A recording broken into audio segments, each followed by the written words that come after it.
Hello friends, आप सभी का स्वागत है हमारे official YouTube channel the English सर्बिट में। दोस्तों, इन दिनों हम टेंस पर आधारित सवालों पर चर्चा कर रहे हैं। पिछले सेशनों में हमने प्रेजेंट टेंस और पास्ट टेंस से संबंधित क्वेश्चन पर एरर तथा फिल इन द ब्लैंक्स के सवाल कराए थे और बहुत सारे रूल्स आपके सामने हमने रखा था, उसको एक्सप्लेन किया था। उम्मीद करता हूं कि आप सब लोग उस पर काम कर रहे होंगे। दोस्तों, आज के सेशन में हम फ्यूचर टेंस पर फोकस करते हैं। बेसिकली फ्यूचर टेंस पर आधारित एरर पर हम चर्चा करेंगे। जैसे कि मैं आपको पहले भी बता चुका हूं कि टेंस का पहचान महत्वपूर्ण बात नहीं है। टेंस का पहचान पर जोर देना आपके लिए ज्यादा अच्छा नहीं रहेगा, क्योंकि टेंस का पहचान सिर्फ हम समझ के लिए जोर देते हैं। आपको सिर्फ समझना है कि ये आ जाता है तो प्रेजेंट इंडेफिनिट, ये आ जाता है तो पास्ट इंडेफिनिट, ये सिर्फ समझ के लिए है। जिन परीक्षाओं में आप बैठने जा रहे हैं, इन परीक्षाओं में आपको टेंस के पहचान पर कोई भी सवाल नहीं पूछा जाएगा कि आपको बोलेगा कि प्रेजेंट इंडेफिनिट टेंस का पहचान क्या है, प्रेजेंट कंटिन्यूअस टेंस का पहचान क्या है। ऐसा कोई सवाल नहीं आता है। सवाल अगर आता है तो टेंस के प्रयोग पर सवाल आता है। Okay, the question is basically asked on the use of the tense, कि ये पर्टिकुलर टेंस कहां पर यूज होता है, क्यों होता है, कब होता है, कैसे होता है। तो आइए फ्यूचर इंडेफिनाइट तथा और भी जो फ्यूचर के टेंस है उस पर आधारित कैसे सवाल आता है हम चर्चा करते हैं। देख लीजिए पहला question, we discuss this topic presently. आप देख रहे हैं यहां पर हमने लगा रखा है डिस्कस, जो कि प्रेजेंट इंडेफिनाइट टेंस में। अब आपको देखना है कि ये जो प्रेजेंट इंडेफिनाइट टेंस में डिस्कस को यूज किया गया है, यह सही है या गलत है। इसके लिए आपको पूरे वाक्य को देखना पड़ेगा, हर एक वर्ड को समझना पड़ेगा, क्योंकि जो वर्ड्स होते हैं, कोई वर्ड प्रेजेंट को इंडिकेट करता है, कोई वर्ड पास्ट को इंडिकेट करता है, तो कोई वर्ड फ्यूचर को इंडिकेट करता है। उस हिसाब से हम टेंस को प्रयोग करते हैं। सेंटेंस है, we discuss this topic presently. हम इस टॉपिक का चर्चा करते हैं प्रेजेंटली। अब ये जो प्रेजेंटली है दोस्तों, ये एडवर्ब है, एडवर्ब ऑफ टाइम है, और एडवर्ब ऑफ टाइम का टेंस में बहुत बड़ा रोल है। एडवर्ब ऑफ टाइम के आधार पर ही हम टेंस यूज करते हैं। तो प्रेजेंटली का मीनिंग क्या जानते हैं आप समझ रहे हैं कि प्रेजेंटली का मीनिंग वर्तमान, ठीक है, वर्तमान भी है, लेकिन क्या प्रेजेंटली का मीनिंग केवल वर्तमान ही होता है? इस पर सवाल है। यह प्रेजेंटली का मीनिंग दो होता है दोस्तों, दो मीनिंग है प्रेजेंटली का। प्रेजेंटली का एक मीनिंग तो हो गया करेंटली, करेंटली या राइट नाउ। ध्यान दें, प्रेजेंटली का एक मीनिंग तो करेंटली या राइट नाउ, तब यह सेंटेंस में मिडिल पोजीशन में यूज होता है, मिडिल पोजीशन में यूज होता है। ये रूल बता रहा हूं आपको, जब प्रेजेंटली का मीनिंग करेंटली या राइट नाउ होता है, वर्तमान, एट दिस टाइम, तब मिडिल पोजीशन में यूज होता है ये, और तब उस वाक्य में प्रेजेंट कंटिन्यूअस टेंस यूज होता है, प्रेजेंट कंटिन्यूअस। जैसे कि आप बोलेंगे, we are presently working in our office. देखिए, प्रेजेंटली का पोजीशन मिडिल पोजीशन हो गया, हेल्पिंग वर्ब और मेन वर्ब के बीच में, और हमने प्रेजेंट कंटिन्यूअस टेंस का यूज किया, we are presently working in our office. लेकिन इसके बारे में और भी एक फैक्ट है, सच्चाई है दोस्तों। क्या है वो? प्रेजेंटली का दूसरा मीनिंग दोस्तों थोड़ी देर बाद, आफ्टर ए व्हाइल। ध्यान दें, प्रेजेंटली का दूसरा मीनिंग है आफ्टर ए व्हाइल या शॉर्टली, थोड़ी देर बाद। तब जब इसका मीनिंग थोड़ी देर बाद होता है, तब ये एंड पोजीशन में लगता है दोस्तों, एंड पोजीशन में, एंड पोजीशन में। और टेंस यूज होता है फ्यूचर इंडेफिनाइट। दो रूल मैंने आपके सामने एक्सप्लेन किया प्रेजेंटली से संबंधित। पहला, प्रेजेंटली अगर वाक्य के बीच में लगता है मिडिल पोजीशन में, हेल्पिंग वर्ब और मेन वर्ब के बीच में, तब उसका meaning currently, right now, at this time और प्रेजेंट कंटिन्यूअस टेंस यूज करेंगे। जबकि प्रेजेंटली का दूसरा मीनिंग है आफ्टर ए व्हाइल, थोड़ी देर बाद, या शॉर्टली, तब वो एंड पोजीशन में लगता है और फ्यूचर इंडेफिनाइट टेंस का यूज करते हैं। इस तरह से आप जब रूल को समझ पाएंगे, समझ लेंगे हर वर्ड के पीछे, तभी आप सही टेंस यूज कर पाएंगे। और केवल आप ये जानते हैं कि I will go, I shall go, we shall play, we will play, तो फ्यूचर इंडेफिनाइट टेंस हमारा हो गया, तो आप गलत सोच रहे हैं। ये केवल पहचान है, इस पर सवाल नहीं आता। तो देखते हैं, प्रेजेंटली वाक्य के एंड में लग गया है, एंड पोजीशन में। अब इसका मीनिंग होगा सेकंड मीनिंग थोड़ी देर बाद। इस हिसाब से दोस्तों यहां फ्यूचर इंडेफिनाइट टेंस लगना चाहिए, अर्थात डिस्कस का दोस्तों विल डिस्कस हो जाएगा, विल डिस्कस हो जाएगा। Come to next question, they come to see you sometime next week. देखिए, ये समटाइम नेक्स्ट वीक, ये फ्यूचर को इंडिकेट कर रहा है। तो आपको एडवर्ब ऑफ टाइम जो यूज होते हैं वाक्य में, उनको देखना पड़ता है। जैसे पिछले सेशनों में आपको मैंने बताया था कि रिसेंटली, लेटली, हाल ही में का मीनिंग देते हैं, तब हम प्रेजेंट परफेक्ट टेंस यूज कर रहे थे। एवरीडे, ये एक परमानेंट एक्टिविटी को दर्शाता है। Everyday, present indefinite tense use करते हैं, पास्ट में पास्ट इंडेफिनाइट यूज करते हैं। इनका बहुत महत्व है। एडवर्ब ऑफ टाइम का पहचान करना और उसका अर्थ समझना बहुत जरूरी है टेंस के प्रयोग के लिए। जैसे कि सम टाइम नेक्स्ट वीक है, ये फ्यूचर को दर्शा रहा है। जितने भी आपको चीजें फ्यूचर को दर्शाते हैं, जैसे कि tomorrow, the day after tomorrow, आप ऐसे भी समझ सकते हैं इस तरह की चीजों को। In the time to come, forthcoming, off coming, या फ्यूचर का कोई ईयर आ गया, जैसे कि इन 2024। इस तरह से दोस्तों फ्यूचर को दर्शाने वाला कोई भी शब्द, जैसे कि नेक्स्ट मंथ, फॉलोइंग ईयर, इस तरह के एडवर्ब ऑफ टाइम जो फ्यूचर को दर्शाते हो, अगर वाक्य में आ गए तो आपको फ्यूचर टेंस यूज करना है। बेसिकली फ्यूचर इंडेफिनाइट लगता है, कुछ और नियम हैं, वो अगर लागू हो जाते हैं तो फ्यूचर के दूसरे टेंस में यूज हो सकते हैं, वो हम आपको बताते रहेंगे। फिलहाल इस वाक्य में समटाइम नेक्स्ट वीक, अगले हफ्ते किसी ना किसी दिन के कारण यहां पर कम के जगह पर दोस्तों विल कम का यूज होगा। They will come to see you sometime next week, fix नहीं है कब आएंगे, अगले हफ्ते किसी ना किसी दिन।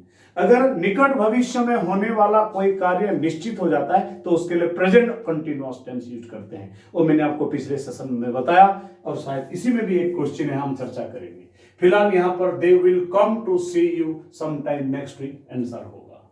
अगला question, if you help them they support you. Conditional clause में जब हम इफ, अनलेस, प्रोवाइडेड आदि से दो सेंटेंस को जोड़ते हैं, कंडीशनल क्लॉज में जब हम इफ, अनलेस, प्रोवाइडेड आदि से दो सेंटेंस को जोड़ते हैं तो कई तरह की सेंटेंस स्ट्रक्चर बनता है। सबसे पहला सेंटेंस स्ट्रक्चर यह है कि अगर इफ वाला clause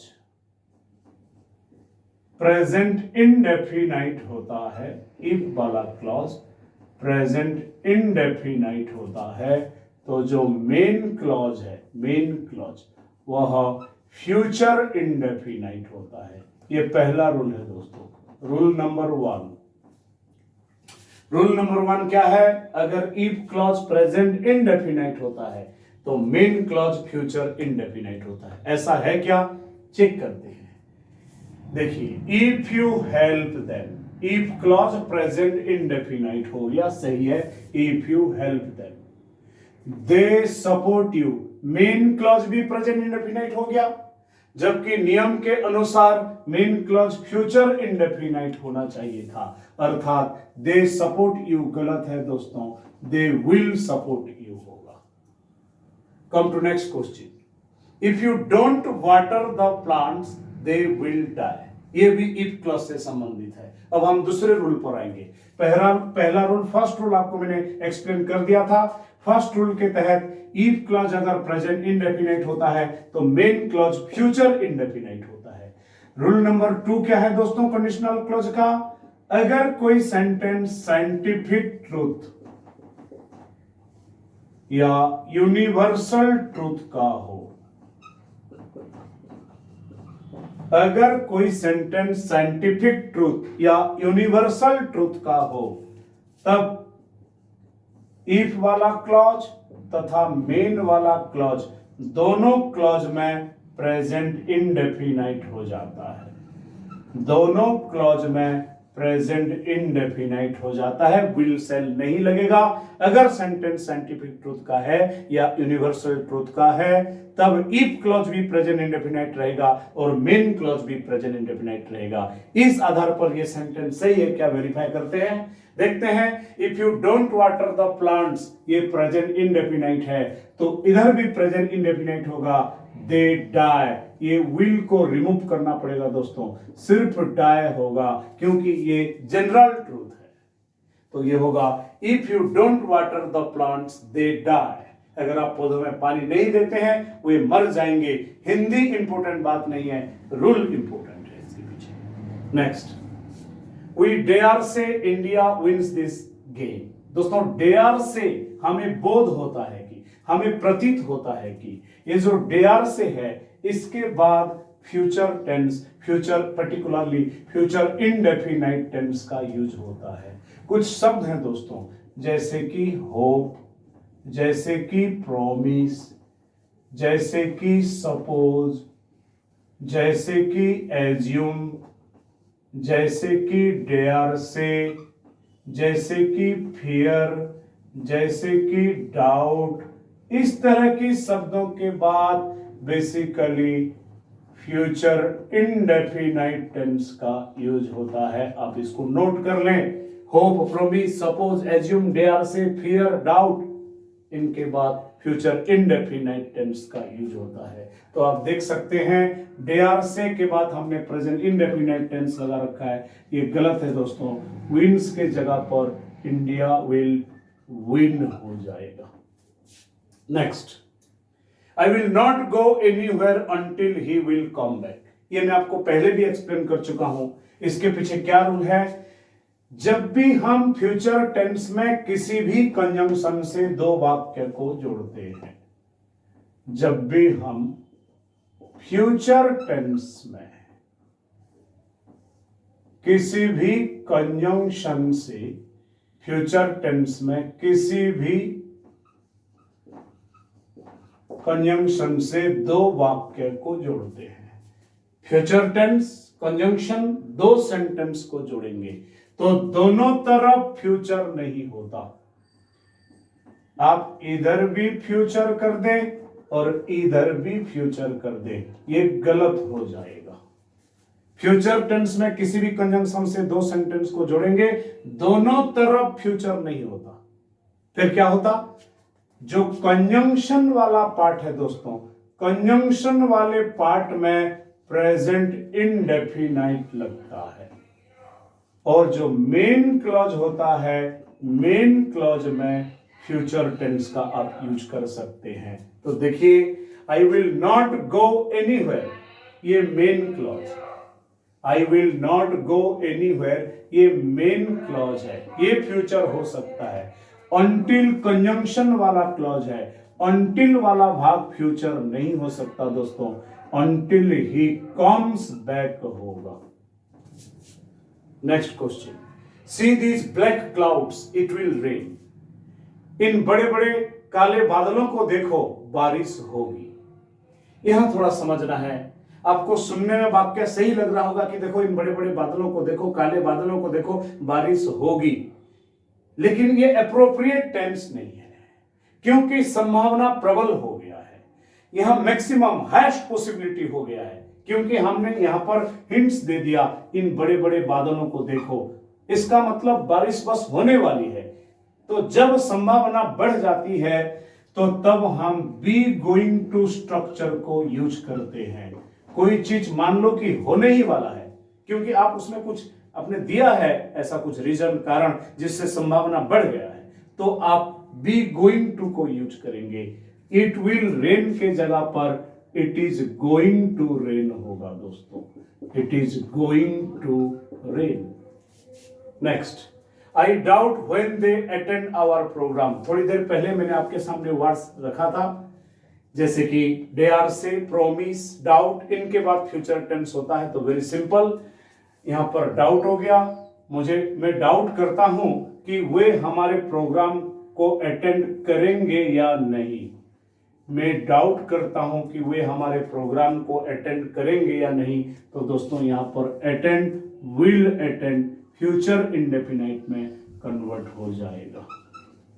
next, your train leaves for Mumbai at 7 AM tomorrow. कभी कभी कुछ कंट्राडिक्शंस भी होते हैं। ऐसा नहीं है कि कोई रूल बन गया तो आप ब्लाइंडली उसी रूल को ही बिलीव करते रहो कि जहां ऐसा होगा मैं ऐसा कर दूंगा। नहीं, कहीं पर वो कंट्राडिक्शन भी मिलेगा। जैसे कि अभी थोड़ी देर पहले मैं आपको बता रहा था कि tomorrow, the day after tomorrow, next week, next month आदि आ जाएंगे तो फ्यूचर इंडेफिनाइट टेंस यूज करना है। आप अपने दिमाग में ये चीज बैठा लिया कि टुमारो आ गया, द डे आफ्टर टुमारो आ गया, नेक्स्ट मंथ आ गया, नेक्स्ट वीक आ गया, मैं फ्यूचर इंडेफिनाइट टेंस यूज करूंगा। ठीक है, लेकिन सब जगह पर नहीं, वो रूल ब्रेक भी हो सकता है। इंग्लिश ऐसी ही लैंग्वेज है। जैसे कि देखिए यहां पर टुमारो आ गया, कल सुबह 7 बजे, अर्थात फ्यूचर को दर्शा रहा है। हमने लगा रखा है लिव्स, LEAVS। ये सेंटेंस नो एरर, ये सेंटेंस नो एरर सही है। आप सोच रहे होंगे टुमारो आ गया, फ्यूचर लगना चाहिए, विल लिव होना चाहिए। आपके ट्रेन कल 7 बजे मुंबई के लिए निकलेगी, ऐसा अर्थ आ रहा है, निकलेगी तो विल लिव होना चाहिए। आप सोच रहे हैं विल लिव होना चाहिए, लेकिन नहीं, विल लिव नहीं होगा, लिव सही है। इसके पीछे इंग्लिश ने और एक कारण दे दिया। क्या कारण? कि ट्रेन और फ्लाइट, यात्रा से संबंधित जो वाक्य होते हैं, ट्रेन और फ्लाइट की टाइमिंग निश्चित होते हैं। कल ट्रेन और फ्लाइट जिस टाइम में जा रही थी, जाती थी, आज भी उसी टाइम में जाती है, कल भी उसी टाइम में जाएगी। इसीलिए ट्रेन और फ्लाइट का जो टाइमिंग होता है उसको हम फ्यूचर टेंस में भी अगर बताते हैं तो प्रेजेंट इंडेफिनाइट टेंस यूज होगा। ये नो एरर है दोस्तों, इसके पीछे आपको रूल बता दिया मैंने। Come to next question, I will go to the market this evening. ये पहले भी हो चुका है। दिस इवनिंग का मतलब निकट भविष्य, नियर फ्यूचर। जब नियर फ्यूचर, निकट भविष्य में होने वाला कोई भी इवेंट या इंसिडेंट डिसाइडेड हो जाता है तो उसके लिए फ्यूचर टेंस यूज नहीं करते। उसके लिए दोस्तों प्रेजेंट कंटीन्यूअस टेंस का यूज होता है। प्रेजेंट कंटीन्यूअस टेंस, अर्थात ये दिस इवनिंग नियर फ्यूचर है और लगभग ये बात तय है, तो आई विल गो के जगह पर दोस्तों आई एम गोइंग होगा। इस सेशन के माध्यम से आप समझ गए होंगे कि फ्यूचर टेंस से संबंधित एरर कैसे आएगा। आपको फ्यूचर टेंस के पहचान पर जोर नहीं देना है, आपके उसके प्रयोग पर जोर देना चाहिए। आज के सेशन में इतना दोस्तों। अगले सेशन में फ्यूचर टेंस के बाकी जो पार्ट्स रह गए उसको लेकर आपके सामने उपस्थित होंगे। Thank you for watching, all the best.